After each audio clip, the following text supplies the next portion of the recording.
Welcome to Not Milk Never Milk. Subscribe if you're lactose intolerant. In this video, I will explain how to replace a coolant temperature sensor. First, gather your essential tools for this task. You will need a new coolant temperature sensor and fresh coolant, ideally a 50-50 mix. Grab a 19mm deep socket, a ratchet, and a flathead screwdriver. Don't forget a drain pan, protective gloves, and eye protection for safety. A clean rag and thread sealant, if your new sensor doesn't have it pre-applied, will also be very helpful. Next, let's access the sensor.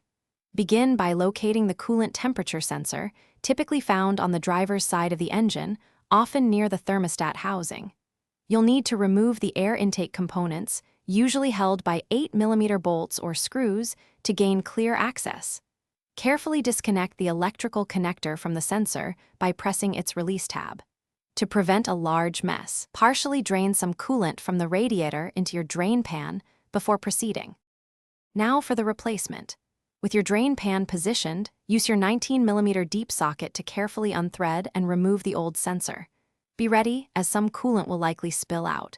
Have your new sensor immediately at hand. If your new sensor doesn't come with pre-applied thread sealant, add a small amount to its threads. Quickly insert the new sensor into the opening, hand tightening it first, then snug it down with your socket. Avoid over-tightening to prevent damage. Finally, let's get everything back in order.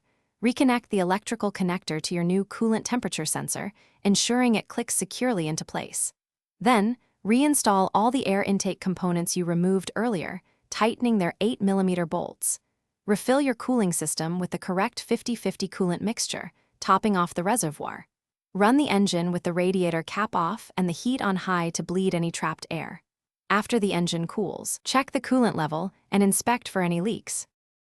Thanks for watching. If this was helpful, leave a like and consider subscribing. See you next time.